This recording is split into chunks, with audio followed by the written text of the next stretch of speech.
It's really lovely to be here. It's lovely to be in Surrey. I'm not terribly interested in football because I grew up in South Wales, where people who play with round balls are felt to be in serious need of help. So I'm very focused on the rugby on Saturday morning. I'm just going to begin with a description of what the exam question that the Commission was set July of last year. So we were asked to come up with the answer to 3 easy questions. How best to meet the costs of care and support as a partnership between individuals and the state.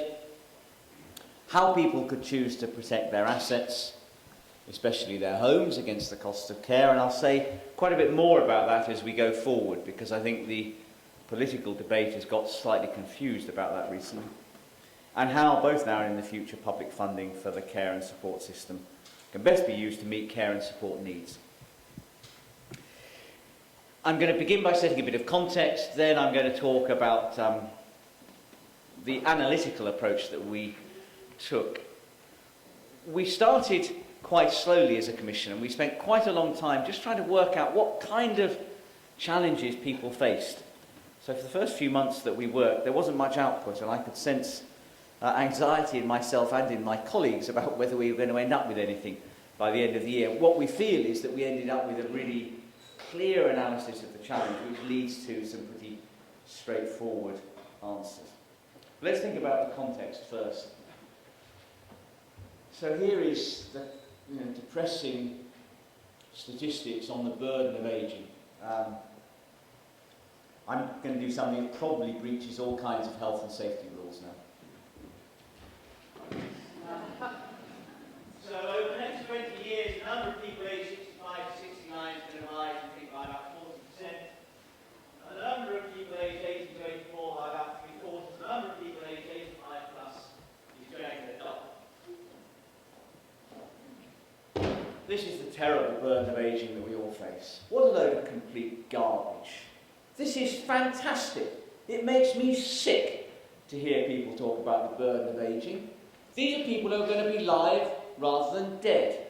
The alternative to the burden of ageing is the burden of being stiff, which is actually not something that most of us would like. It's one of the astonishing triumphs of the last century that we've seen, the growth in longevity that we've seen. My grandmother is going to be 103 this November. That's fantastic, isn't it? I think it's fantastic. She certainly thinks it's fantastic. It's marvellous that people are living longer.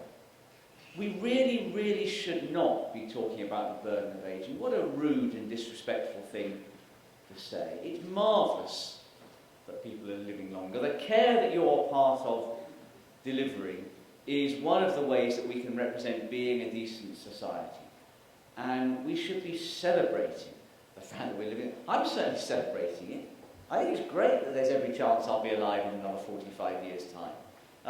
I'd much rather that than that it was likely that I was going to be dead at the age of 70 without any care needs. I mean, really, we have to turn this whole debate upside down and stop thinking of this as a problem and start thinking of it as something that we should celebrate. It's also worth noting, much of what I say today will be about older people, but it's not only older people who have care needs. Another of the great triumphs of the last few decades has been that working age people with quite significant needs are now able to lead independent, satisfying, good lives.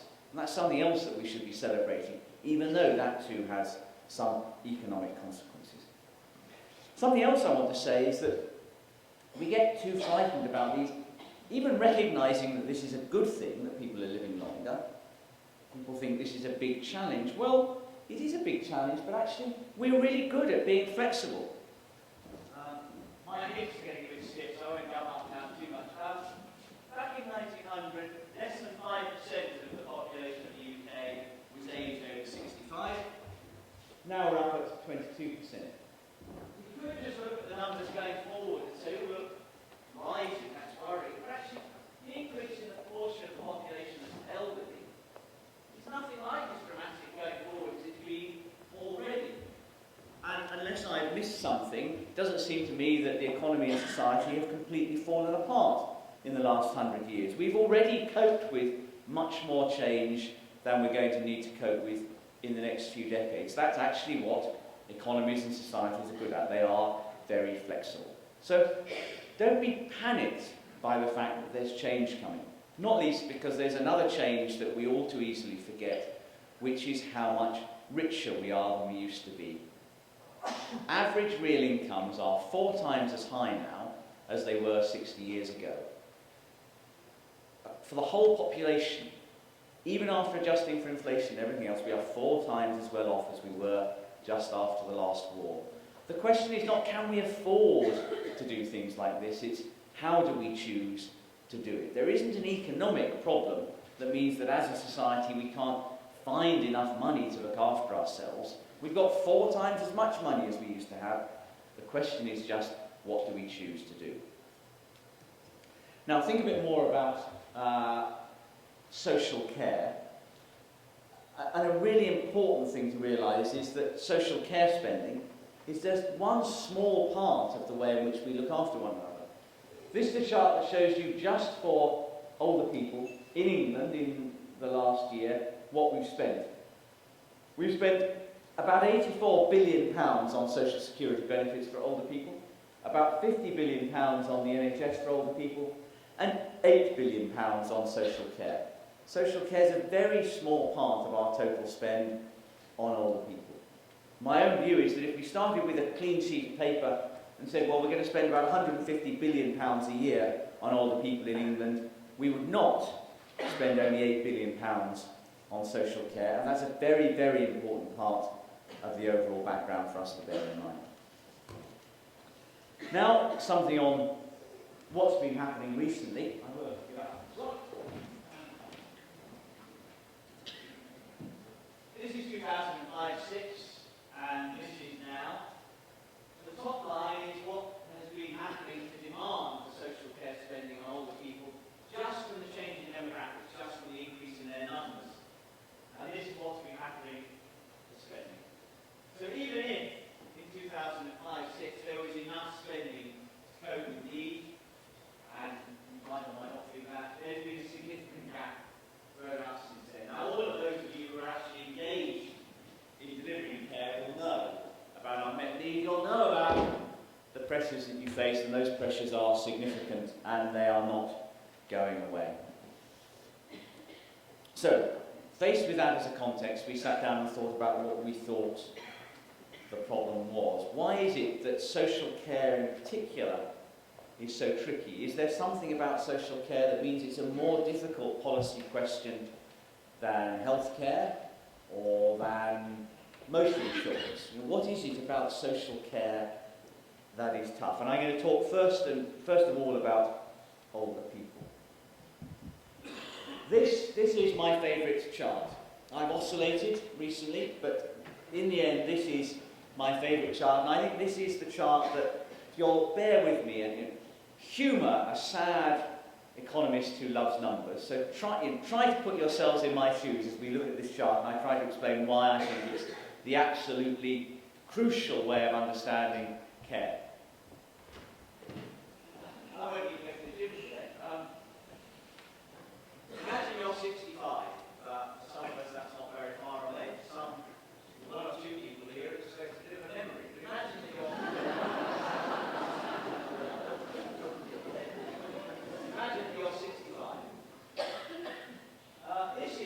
This is what faces 65-year-olds in terms of what they might need to spend on their care costs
about care, what they told us is that they feel they have no control, they feel disempowered, they feel frightened, they don't know what will happen if this risk hits them. Well, they're right not to know what will happen, because under the current system, there's nothing that they can do. Because you know, as the people who are providing the finance, that essentially people are just on their own.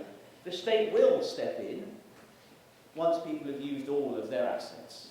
Otherwise, you're on your own, and the private sector will not offer people insurance for this tail-end risk.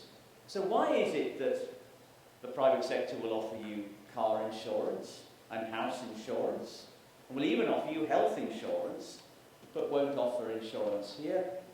The reason is they have to be mad to. So I'm 51. I hope I won't need care as an older person for 40 years. We have no idea what it might cost to provide care in 40 years' time. Absolutely no idea. So the few insurance companies that have ever tried to offer this kind of insurance have ended up in terrible trouble and have by and large gone bust. They've withdrawn or they've withdrawn the products. There is nowhere in the world where a private insurance market thrives in this area. No country where voluntary insurance has made it work. And that's no surprise, and it never will work. I know there are some people, maybe some people associated with the government, saying, well, why don't we have a voluntary insurance regime to work here? Well, my response to that, if anybody ever would say such a thing in public, would be, there are 250 or so countries in the world. If you can show me one of those countries where a voluntary insurance market is thriving, then I'll listen to you. Otherwise, why don't you grow up? And I think that's the appropriate response. So this is the core problem, that we have a major challenge facing all of us, which, unlike all of the other major risks that we face, at the moment we have no way of pooling, because the state doesn't do it for us and the private sector can't. It's not surprising that people are frightened. This is the other chart that sometimes is my favourite chart, but I'm not sure, I'm fickle.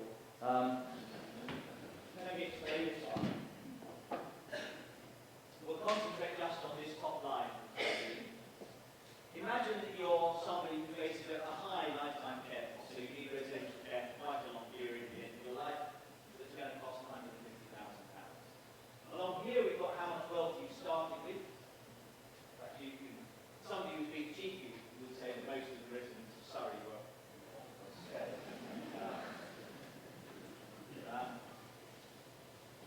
And these vertical lines show different points on the homeowner wealth distribution.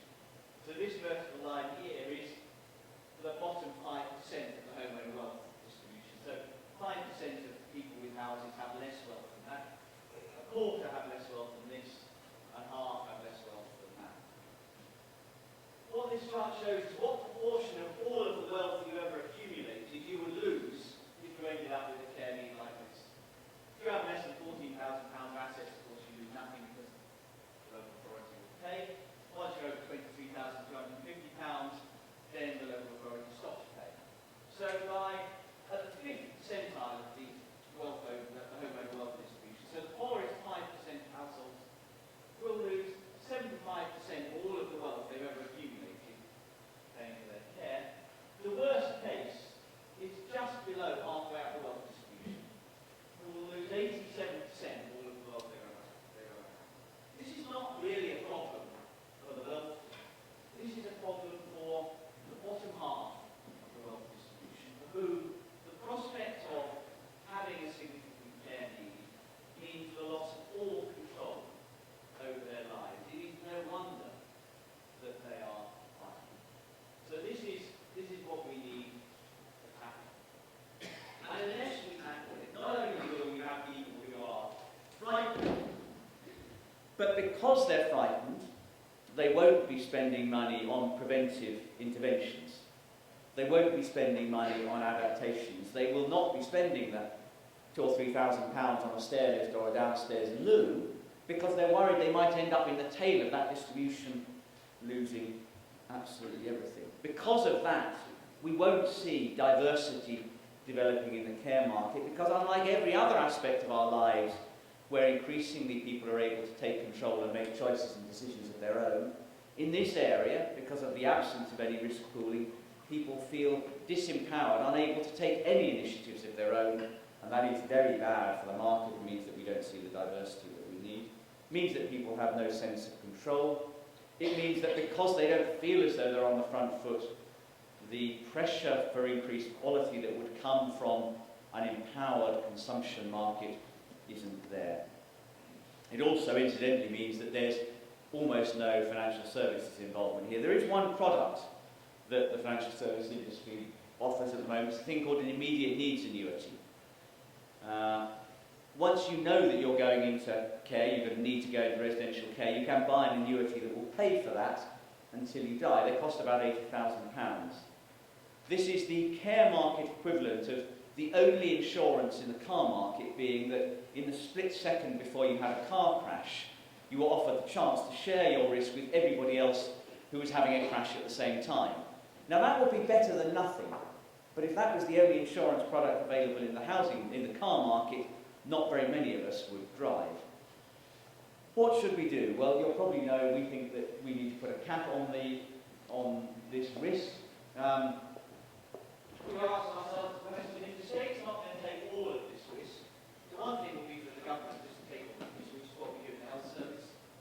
That was the recommendation of the Royal Commission on Care in 1999. If it didn't happen then, with a new Labour government with a massive majority of the public finances moving unexpectedly from deficit into surplus, it certainly isn't going to happen now. But more importantly, we haven't recommended it because in the countries where it has been done, as soon as public finance pressures come along, this has been more squeezed. And so levels of payout, levels of eligibility have been cut, leading to terrible hardship and people still facing exactly what's going on here. So the question we asked ourselves is, which bit of this risk should the state take? And it seems absolutely clear to us that the bit of risk the state should take is this bit here. That it should take the tail-end risk, the risk that is terrifying for the individual, and also the stops of the financial services market being able to work. So we think that there should be a capital on here, that individuals should still be responsible if they can afford it for the first £5,000 of their care, but we should pool the rest of the risk through the state. So that's our recommendation, that the state takes the light pink bit of it and the individual is left with the rest.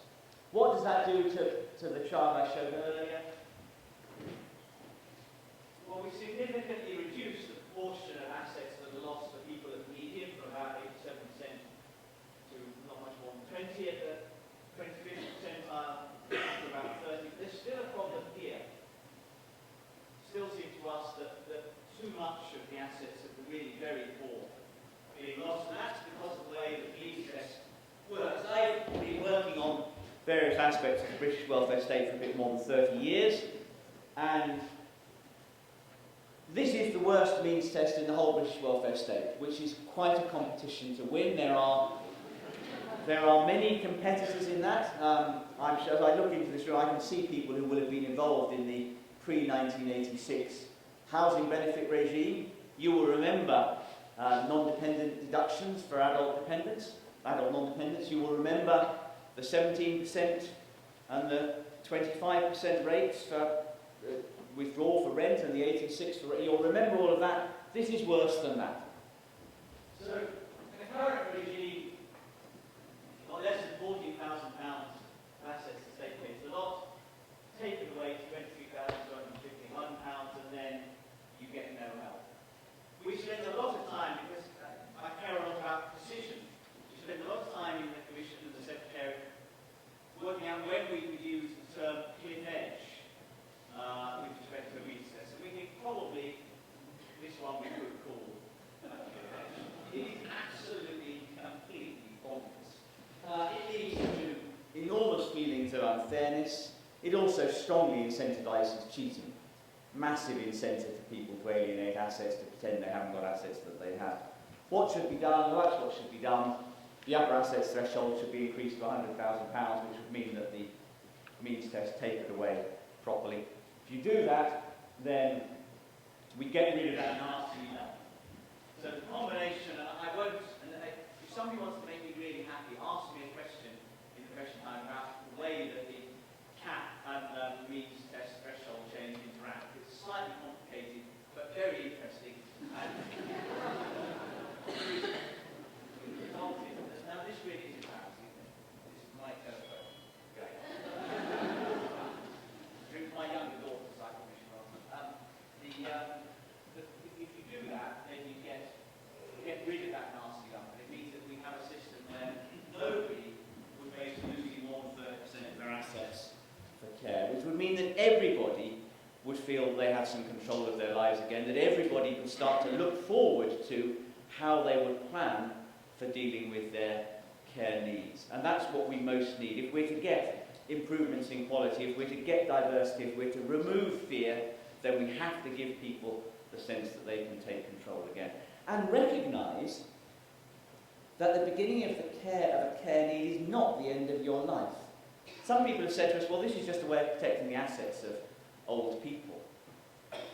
Well, you could describe the health service as being a way of protecting people's assets. The health service is largely about looking after older people.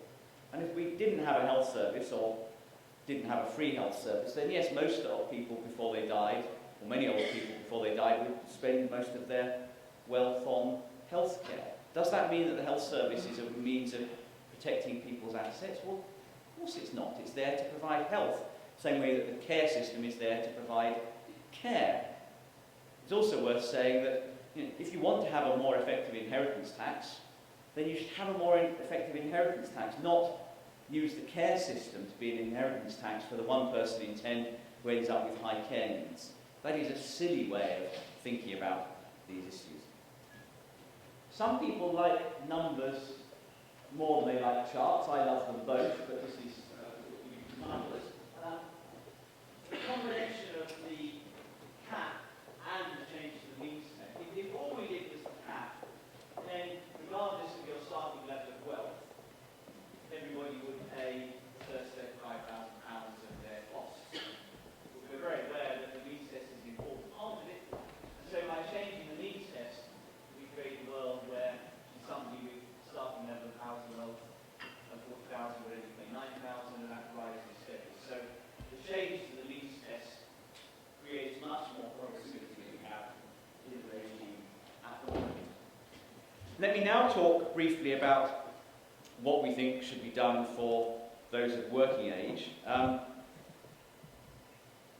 The argument for saying that people as they grow older, it's reasonable they should make some contribution to their care costs is that as we all grow older, we can all expect to have some care needs. And so preparing for those in part doesn't seem unreasonable. That doesn't seem like a reasonable thing to say to somebody who has a care need established early in their working life. If you have a care need established before you're an adult, then how could you prepare financially for it? So we began with the view that actually for somebody who has a care need established before the age of 18, the care should simply be free. The cap should effectively be zero. Then we thought some more about it, and our view became that if you have a care need established in the early part of your working life, then that's also a risk that should just be pooled across the whole population, because it's a very unlikely event that you will have a care need established in that first part of your working life, and it's not something for which you might be expected reasonably to prepare financially. So our proposal is that people who have a care need established before they reach the age of 40 should just get free care. And then in 40 up to the age of 65, the cash should slowly rise. We also talk about general living costs. We're very keen that there shouldn't be an incentive to go for a particular form of care, either residential care or domiciliary care or extra care. And of course, if somebody's receiving domiciliary care, then they go on paying for their own housing and general living costs. And so we were very keen that that should also be true for somebody in residential care, because otherwise there's a strong incentive to move into residential care rather than dom care, which seems less attractive. But we were aware that in Scotland there had been anxieties that a system like this had led to care costs being disguised as residential costs. And it seems to us very important that shouldn't be possible. So we suggest that there should be a cap on the amount of the total proportion of the cost of care that could be deemed to be accommodation costs, and we think that should be fixed at somewhere between £7,000 and £10,000 a year. Now, one obvious question is, can we find the money for this? Where would the money come from? This is a chart. These dark grey blobs, each one of those, there are 697 of them. Each one of them represents £1 billion of the total of £697 billion of public spending that we have. Dark grey is the wrong colour. They should be a vibrant colour, because public spending does marvellous things, but anyway, they are dark grey. This is some of the things we're spending on. We spend £103 billion on the NHS, £85 billion on social security for older people, £44 billion on defence, £61 billion on education, £27 billion a year on social care for working age adults and for older adults and disability benefits. The cost of the reforms that we're suggesting will be £2 billion a year, actually £1.7 billion a year, rounded up. 1/400th of the public spending. The idea that for an area that is important as the area that you work on, that will affect all of us through our lives, it probably has a direct impact at the moment on 1/4 of the adult population, either because they're carers or need care or work in the care industry. The idea that this is too big an amount of money seems to me simply wrong. This is a crucial part of the way in which we live. It's part of the way in which we live that at the moment works badly, that doesn't work to provide the kind of lifestyle that individuals want, nor does it make working in the sector very easy. We need to do this, and suggestion that we can't afford it seems to me simply wrong. Now, there's a great deal else in our report, and much of the other bits of the report matter particularly to local authorities, because it is in local authorities that much of the delivery occurs. We argue strongly that information and advice needs to be massively improved. One of the recurring themes as we talk to people in the sector, we've talked to the cared for and carers, was a lack of decent information and advice. We feel very strongly that carers need better information and assessment, that the way in which carers' assessments work at the moment seems to us pretty unsatisfactory, and they need to be far better integrated with the assessment of the cared for person.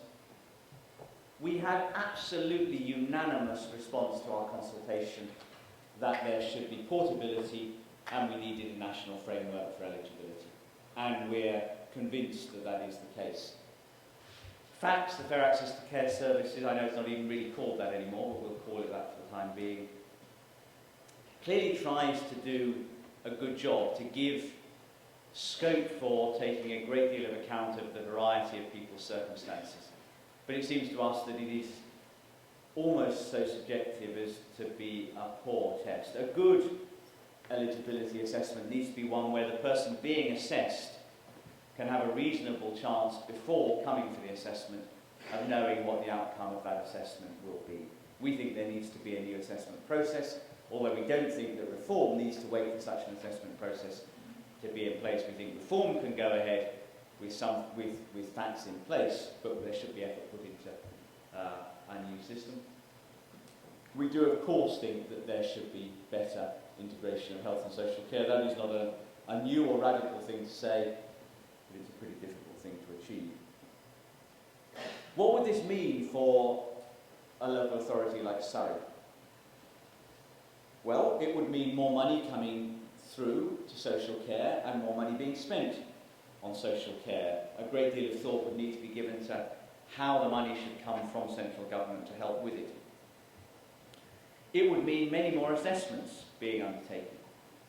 So to make a system with a cap work, people who at the moment don't come for an assessment because they expect to be self-funders would need to come for an assessment so that we could start the meter ticking that would eventually get to the £35,000 cap. That would mean extra work for you and your colleagues, and extra funding would be needed for it. Most importantly, I think a system like this will create a much more dynamic care market. We will see, with the systems like that we've described, we'll see a big development in new forms of financial service provision as people get the opportunity to take control of their own care. We would see, I think, an expansion of equity release products. We would see people beginning to use their pensions as parts of the way for paying for care. We begin to see some specific insurance products, but also I think we begin to see pensions products where people's pensions jumped up when they had care needs. We'll also see some top-up products available. Once we have a new funding regime, we will see much more rapid change in the market, much more rapid change in the kinds of things people want, rapid change in the kinds of things that people are providing. So it will become a more exciting market than it is at the moment, and one where we're going to need to be very nimble simply to stay in touch with it. But above all, and most importantly, we'll see a move away from the fear that dogs people in this area at the moment to the chance to take control, the chance to go on leading fruitful, satisfying, worthwhile lives, because we'll be providing people with a context within which they can get the kind of care that they want and they deserve. Thank you very much.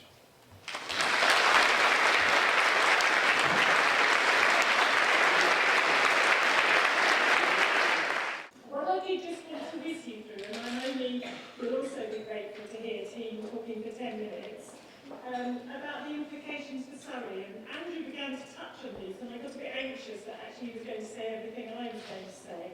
But thankfully he didn't. So there are a few things that I think we can have a look at. The first bit is this issue about the high numbers of self-funders, and we are unusual in Surrey. Obviously there are other big local authorities, county councils next to us who have a similar distribution, but we have 80% of the people in Surrey are funding their own care. We fund 8,000 people, so that means there are potentially 32,000 self-funders who will be affected if the Commission's recommendations are implemented. Andrew went on to talk about the number of assessments, and the cost of assessments for us would be significant. We'd be doing new assessments, probably about 8,000 a year, at a cost estimated by the Commission of £400 a person. So the price of this for Surrey is enormous in its implementation, but the actual opportunity and the difference in the quality of experience and life and experience that people in Surrey would be huge. And we've got to enable, encourage the government to actually make that choice and see the costs and the opportunities. Andrew talked a bit about the assessment issue and the desire to have good multi-agency assessment. And if actually I'm 51 too, which is awful. But actually I've been doing this for 28 years or whatever, and everybody's talked about the panacea of single assessment, single multi-agency assessment. I think the real issue here is actually making sure that we deliver on personalisation and we encourage people to assess themselves and actually tell us what their needs are and how they need to be assessed.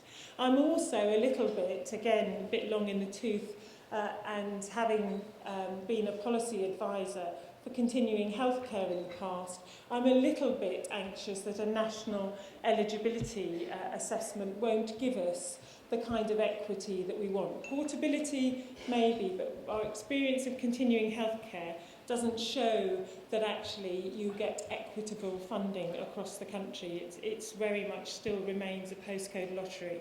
So I wouldn't want the recommendations from Dilnot to fall into that same trap. Changes to fair access to care will be significant for us in Surrey. There will be more people coming to the local authority as the capital threshold is raised. And that then gives us issues with deferred payments. People won't want to sell their houses if these recommendations are put through, and therefore that could give the local authority an extra challenge. The IT requirements, again, if you've been in social care a long time, what IT system we've just implemented in Surrey, I won't mention it because we want to have a good, happy morning, but actually the enormity of capturing everybody on a system and being able to assess them fairly and equally is huge. And there are challenges, we heard it, oh, I've fallen down this hole again. There are challenges in the care market. We heard earlier some of one of the questions was about how the care market might change to accommodate the recommendations and what could we do to help care providers move towards this.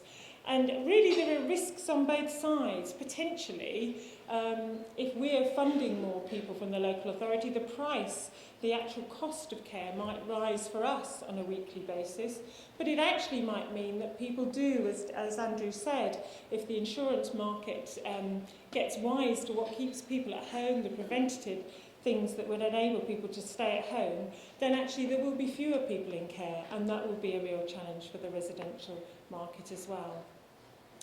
But let's just pause and recognise that this could have a really positive impact for the people that we serve in Surrey. And actually, I think it's part of our responsibility in the profession now to help the government to be brave and bold and implement the Dilnot recommendations. Just a summary of some of those things. The enormity of the 80% of Surrey's older population. It is interesting that this will be a policy that will require the government to actually invest in some of those authorities that it considers to be the more wealthy. If you're sitting in the Midlands now or in the north of the country, you'd probably have 5 to 10% of your population would be self-funders. And sometimes that's why you wonder when some policies come out, they don't feel quite right because actually people haven't understood the enormity of the difference between local authorities. It isn't the same, and we need to be very clear that we help the government to understand that and the impact that it would have on us. Changing the capital threshold we've talked about, and it is a major benefit to the people of Surrey, but it does have those risks. And just to really frighten everybody from the local authority, including my chief exec and the county councillors in the room, we've estimated the possible costs of this for Surrey to be 100 million a year. So it's a big issue, and we've got to get the funding right. We've talked about 8,000 older people we support now, with an estimated 32,000 of self-funders. If 20% of those qualify for free care, and that's taking the hotel costs into account, I'm really pleased that Commission did that so that we don't get this perverse incentive for people to move into residential care. It will cost us 102 million.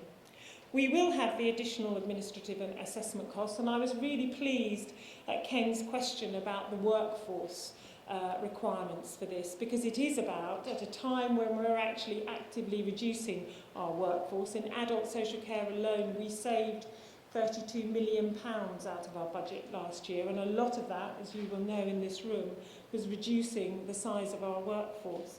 So it is about making sure that we have got the resources to increase that workforce again to meet these requirements. Once we've increased a workforce, we can't suddenly change that when the policy changes. And I think it's about saying, if we're going to do this, the government needs to know it's going to do it for the long term. And there could be potentially a loss of income from our current clients that we would lose. So the funding, the impact is estimated to rise 3.6 billion nationally, and Andrew showed us that. And how significant is that in terms of, notwithstanding the reduction in the public sector spend, just how small that is in comparison to other things, and just how big the upset and the grief, as many of us know, is for people when actually they're faced with funding care and not understanding it and not having made provision for it. The 100 million for Surrey reflects a 30% increase in adult social care's budget, and that's already a sizable amount. So this is a big agenda for us in Surrey. And the issue about the funding is that actually the costs will fall opposite to the usual distribution. So any formula will actually, as I said earlier, reward those authorities that usually don't attract as much grant as others. And I think that's really important in the noise that we make, that we understand the impact that it's going to have on Surrey and our finances. So we've started to try and work out what the financial risk to Surrey as a local authority will be. If it's the usual formula, taking into account deprivation, then the pressure will be 58 million. If it actually equates to our population, then it's about 79 million. And if it is actually understanding that the wealthier authorities will feel the pressure of the recommendations more, then it comes to 100 million. So the risk to us, if we don't actually get that fully funded, is about 40 million a year. And we don't know what we'll get in the future, but we do have a good medium-term financial plan, and we're doing some of that scenario planning now. And we have built in the potential risk to Surrey of Dilnot I'm using shorthand here, Dilnot not being fully funded. And that's potentially the risk that we're facing. So in terms of making that noise, we really need the government to understand the impact on a place like Surrey. Okay, that was just giving us a short summary of what it means for us. I then wanted to go on to talk about the social care white paper, which has just been trailed very helpfully a couple of days after we agreed to have this conference. And so we're doing a bit of joining up of the two agendas. The government, or the Department of Health, has announced some consultation on the key issues facing social care as we go forward. And today is the first of a series of consultation events enabling us to have our voice heard and consult on those questions. This is the time scale, so we're currently in the green circles, where we're looking at what's the impact of the Law Commission review, what are the questions that we're being asked around the Commission of future funding of care and support, and what are we going to contribute to the Caring for Our Future shared ambitions for care and support. And when we move to the table exercises in a minute, we're actually asking questions, we're asking you to answer questions that have come out of the Dilnot Commission's work, as well as questions that the government is now asking us about adult social care. Just go back. The white paper is expected in the spring of 2012, then there'll be consultation, and then the bill, like the Health and Social Care Bill, will pass smoothly through Parliament and get to royal assent later on in the year. We're very lucky because actually part of being old is that I was actually around at the last Royal Commission and worked with a member of the Department of Health who's here today to help us with our thinking. And actually, I don't know whether it's comforting that the questions are often always the same when we go through yet another iteration of social care, or eminently depressing. But it was interesting, Andrew, you described yourself as Pollyanna, because one of my staff bravely described me as Pollyanna once, because I'm always looking on the bright side of things. And so I am going to do that as we go into answering some very similar questions that we will have heard before. But I do believe that actually we've got to get it right this time, because actually I think time's running out if we don't work out how we're going to fund this for the future.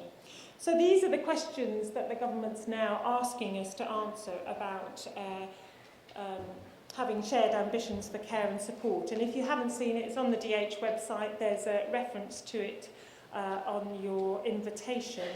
And it's, again, questions that we've had this morning about quality and workforce, questions about personalisation and choice.